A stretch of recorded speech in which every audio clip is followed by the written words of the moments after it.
What we're going to be looking at in 8.3 is still looking at periodic functions as we have been for all of chapter 8, but we're going to be looking at inverse trig functions. And so before we kind of get our feet wet with some inverse trig functions, I want to take it back all the way to algebra when you first learned about creating inverses and some characteristics that come with that. So I want to take it back to this example here. Say we had the point A1, B2, C3, and we were creating an inverse. So when you first learned this, you learned that you want to take all the x's and all the y's and exchange them. So you get 1a, 2b, 3c, and then you can see that here's f, here's my inverses. All the x's and y's have been exchanged, but they're still grouped like they are in the other function. You also see that in your f of x, you have domain, and we can see that that is A, B, C. You can see that we have range with this 1, 2, 3. Well, when you go into your inverse function, notice your range becomes the domain because you can see it is 1, 2, 3. And your domain of your x function becomes your inverse range because it's A, B, C at this domain. So at a very base level, we can see what's going on with domain and range and how f creates f inverse. Then you learn that if you have some function such as, say, 3x plus 4, and you want to find its inverse, you say y equals 3x plus 4. You exchange the x and y, and you solve for this new y by reversing all of your operations. So I exchange my x and y, I subtract the 4, divide by 3. So you can see that y is equal to x minus 4 over 3, or we call it f inverse of x is equal to x minus 4 over 3. There also is a special relationship that happens between f and f inverse, and it goes into the concept of composition. If you have f composed with f inverse, that it will always spit out x if they are truly inverses of each other.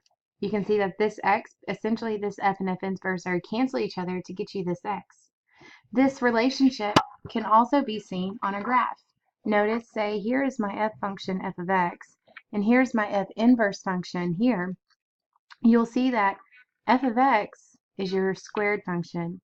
Inverse is your square root function. Now there is going to be some domain restrictions because of up here the domain and ranges being switched out.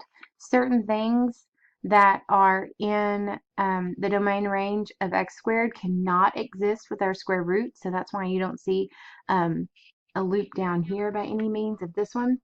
And so this is the idea I want to expand upon as we move forward and begin looking at some inverse trig functions.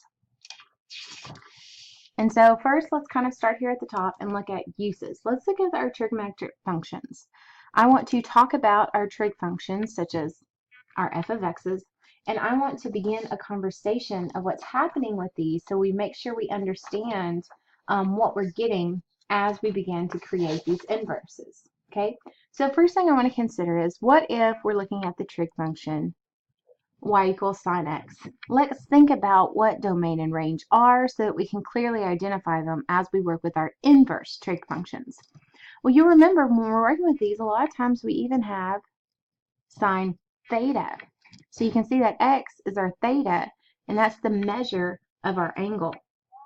So remember, domain is your x's, and in relation to our trig functions, it's the measure of our angles. It's all of our thetas. So y, our range, or our output, is the ratio that it creates. There's a little saying, and I've probably said it before, but SOHCAHTOA, it talks about the ratios and the relationships with sine, cosine, and tangent, talking about how sine x is equal to your opposite over your hypotenuse. And so you can see that sine of theta, measure of my angles, outputs or is equal to y is my range of my ratios. This conversation is important as we're talking about this because remember, this is your angle theta, and so this would be your opposite over hypotenuse. So if I move into inverse trig functions, you can see that I'm exchanging my x's and y's. I'm exchanging my domain ranges. So my domain of my trig function now becomes my range. And my range of my trig function now becomes my domain of my inverse function. Now, as you're looking at these, we do pick up a notation. If we're looking at y equals, say, sine of x. Remember, this is like f of x equal to sine x. So if I want to think about its inverse, we write this as sine, a -1 in the exponent kind of here, of x. And we call this arc sine. Now they put the -1 here because if we begin to put it on the outside, we might confuse it with going on to the x and not necessarily the inverse function. But you can see how where this notation kind of comes from in relation to our inverses. If we're talking about cosine x, then we're talking about arc cosine being its inverse, and we're going to talk about domainage and range and its what happens with these. But I just want to kind of show you some notation to get you going. Here's tangent, and so its inverse would be arc tangent of x or tangent to the -1 of x. Either of these notations mean the same, and you will see these notations both throughout problems that you work. So how does this really work? We've talked about how domain and range is switched out. We've talked about how the notation may look, but let's look at it with some numeric values. You'll notice if I have sine of pi over 6, that's equal to 1/2. This comes from your unit circle, which should be a very good resource and friend to you as you complete this course. So if I exchange that, my x is going to become my y, and my y is going to become my x. Then that would be arc sine of 1/2 is equal to pi over 6. So these arc functions, we are computing them using a ratio, and they are outputting a measure of an angle. This is important because as we're working with things, before this point, we had to have an angle associated with a side. Now we can have two sides and figure out what angle it is because of these arc functions. Look at cosine. Cosine of pi, you look on your unit circle and it's -1. So arc cosine of -1, you can see again the x's and y's have been exchanged here, is pi. Tangent of pi over 4, that is an angle and it's outputting 1, a ratio. So arc tangent of 1 is equal to pi over 4. So you will see that here is my angles and their output is over here. So we're just exchanging those as we go. And again, here are your ratios or your y values, and they have now become here, your ratios have become your x values. So I want you to understand that relationship, because if you can wrap your mind around what you're doing with arc functions and what information it's giving you, it helps you to understand what your output or answer should be. Now I want to make two special notes as we're doing this. If you remember sine and cosine and tangent, they are periodic functions. So if you think about sine, it looks something like this in one period. And we looked at this at the beginning of chapter 8. And it goes, and it goes, and it goes. If you look at cosine, same thing. It repeats itself every period. Tangent, same thing. If we are looking at exchanging x's and y's, there are two things that we need to consider. So I've made two notes down here to think about as we work through this. First note, since sine, cosine, and tangent are periodic functions, we will be restricting the domain in order to have a one-to-one function. By definition of inverses, you have to have a function that is one-to-one. So if you don't remember that, let me further note. A function, every x has one y. No big deal. Every x is spitting out a y. There's no other answer for pi over 6 than 1/2. One-to-one, every y has one x. Well, we know that pi over 6 is 1/2, but once we get to a new period, we're going to get 1/2 as an answer again. And then when we get to another period, we're going to get 1/2 as an answer again. So we have x's going to 1y, but our y's are repeating. In a function, your x's can't repeat. In a one-to-one function, your y's can't repeat.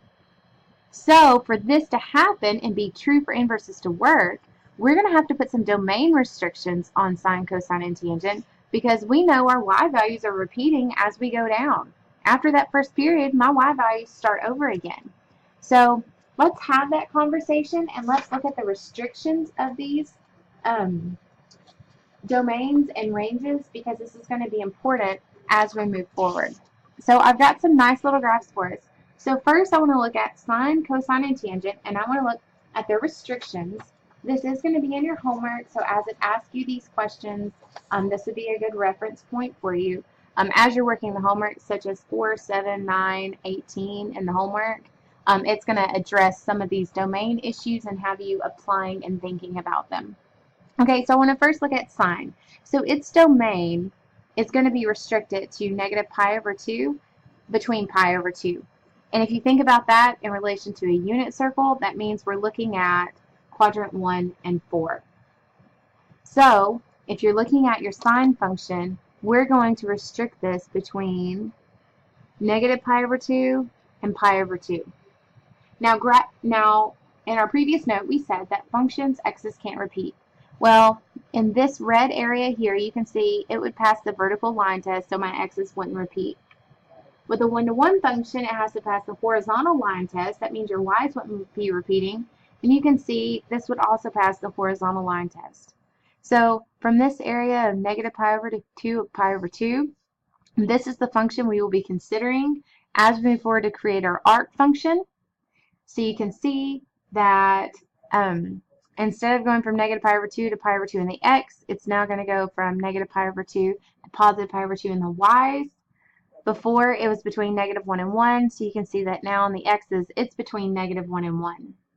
Now again, the special relationship between sine x and arc sine, the fact that they're inverses is that they should be reflected on the line y equals x. So you can see that relationship here. They have graphed y equals sine x, and they have also graphed arc sine on the same graph, and you can see this reflection. And I want to look through each of these as we go. Let's look at cosine. As we look at cosine, here's our normal periodic function of cosine. We're going to make some restrictions on this one. We're going to narrow it down and we're say, you know what, we're going to have to restrict that domain on it. And so it's going to go from 0 to pi, which is on our previous sheet. Then we're going to take this restricted domain of 0 to pi, create our inverse arc function, and you can see that it creates a graph such as this. And again, this one has a symmetry over y equals x.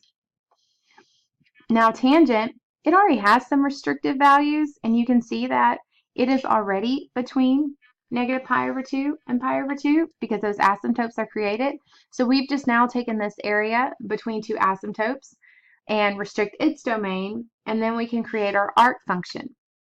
So you can see in your arc function, its range is negative pi over 2 to pi over 2, and its domain is going to be all real numbers or negative infinity to infinity, whereas before our original function, its range was all real numbers. So you can see this range just becomes this one's domain, and our restricted domain between the asymptotes has become our range of our arc function. So I just wanted to kind of show you some really nice pictures along the way. Show you this one as well. Here's your, they do a couple periods of tangent, but you can see here's your tangent function here. And then here is your arc function here with a symmetry over x, showing you that this f of x, that this would be its inverse and vice versa.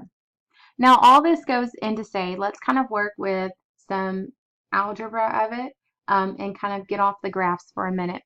So it might give you a problem such as given sine of 5 pi over 12 equal to 0.96593, write a relation involving the inverse. So it just wants you to write the inverse. So my y is going to become my x, 0.96593 is equal to 5 pi over 12.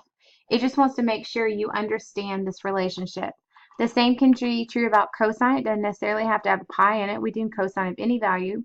So arc cosine of 0.8776 would be equal to 0.5. So this gives us an idea of our graphs, how the inverses work, and in part 2 of this video, we're going to work more with computing and evaluating and looking at functions and transformations of them.